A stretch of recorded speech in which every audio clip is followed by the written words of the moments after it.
اعوذ باللہ من الشیطان الرجیم بسم اللہ الرحمن الرحیم الحمد للہ رب العالمین وصلی اللہ علی محمد وآلہ الطیبین الطاہرین المعصومین۔ معرف قرآن کے سلسلے میں قرآن کے اجزاء کے تعارف کے ساتھ ہم آپ کی خدمت میں حاضر ہیں۔ آج 11ویں پارے کا تعارف کروانے جا رہے ہیں۔ یہ قرآن مجید کا پارہ جس کے اندر سورہ توبہ کی 93 آیات سے لے کر آخر تک، سورہ یونس اور سورہ ہود کی 5 آیات پر مشتمل ہے۔ سورہ توبہ کی 122 آیات کے اندر جو معارف ہیں ان میں سے، جیسا کہ گزشتہ پارہ میں بھی سورہ توبہ کی آیات تھی، تو اس میں حکومت اسلامی کی 3 ذمہ داریاں بتائی گئی تھیں، اہل کتاب کے مقابلے میں، مشرکین کے مقابلے میں اور منافقین کے مقابلے میں حکومت اسلامی کی ذمہ داریاں کیا ہیں۔ تو اس پارے کی سورہ توبہ کی ان آیات میں بھی منافقین کے مقابلے میں جو حکومت اسلامی کی ذمہ داریاں ہیں ان کی طرف اشارہ کیا جا رہا ہے۔ ارشاد ہوتا ہے کہ پیغمبر اکرم کے ارد گرد مدینے میں کچھ لوگ منافق بھی ہیں، وَمِمَّنْ حَوْلَكُمْ مِنَ الْأَعْرَابِ مُنَافِقُونَ۔ تو یہاں سے پتہ چلتا ہے کہ خداوند عالم خود اعلان کر رہا ہے کہ پیغمبر اکرم کے ارد گرد افراد یا ان کے صحابہ تمام کے تمام مومنین نہیں تھے، بلکہ ان میں سے کچھ منافقین بھی تھے، جیسا کہ اس آیت نے واضح طور پہ یہاں پر اشارہ فرما دیا ہے۔ اور اسی طرح آگے چل کر آیات میں اس بات کی طرف اشارہ ہے کہ انسان کے اعمال کے اوپر 3 ذاتوں کی گواہی دی جائے گی، جیسا کہ ارشاد پروردگار ہوا کہ قُلِ اعْمَلُوا فَسَيَرَى اللَّهُ عَمَلَكُمْ وَرَسُولُهُ وَالْمُؤْمِنُونَ۔ ایک اللہ انسان کے اعمال پر گواہ ہے اور دوسرا اس کا رسول گواہ ہے، اور تیسرے مومنین بھی جو ہے وہ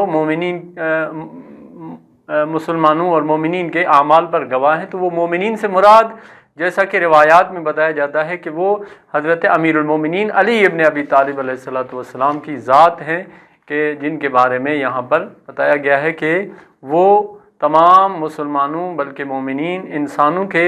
اعمال کے گواہ ہیں اور قیامت کے دن گواہی دیں گے۔ اسی طرح آگے چل کے پھر منافقین کے بارے میں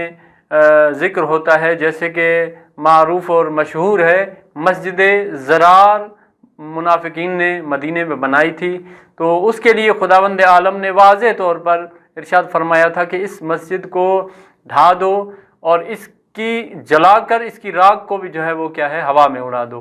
تو یہ منافقین کے جو حربے تھے، خود خداوند متعال نے پیغمبر کو رہنمائی فرمائی اور ان کے مقابلے میں ان کے جتنے بھی جو ہے حربے تھے ان کو شکست دینے میں خود خداوند عالم نے اپنے حکمت کے ساتھ پیغمبر اکرم کو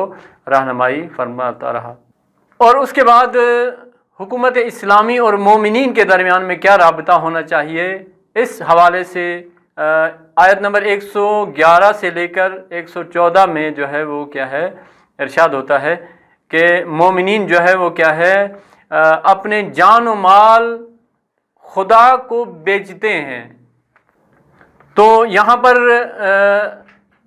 یہ جو جان و مال کا معاملہ ہے خدا کے ساتھ، یہ مومنین جو انجام دے رہے ہیں، خداوند عالم اس کو تجارت کر رہا ہے، اور آخر میں ارشاد فرماتا ہے کہ هو الفوز العظیم۔ یہ جو خدا کے ساتھ معاملہ ہے کہ انسان اپنی جان و مال خدا کے حوالے کر دے، تو یہ بہت بڑی کامیابی ہے، خداوند متعال اس کو کامیابی بتا رہا ہے۔ تو انہی آیات کے ذیل میں حضرت امیر المومنین علی علیہ السلام کا ارشاد گرامی ہے کہ تمہاری جانوں کی قیمت فقط جنت ہے، اور جنت کے علاوہ ان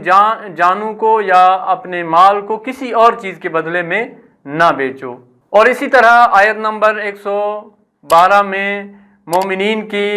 کچھ نشانیاں بتائی گئی ہیں کہ مومنین جو ہے وہ کیسے ہوتے ہیں۔ نمبر 1، سجدہ کرنے والے ہوتے ہیں۔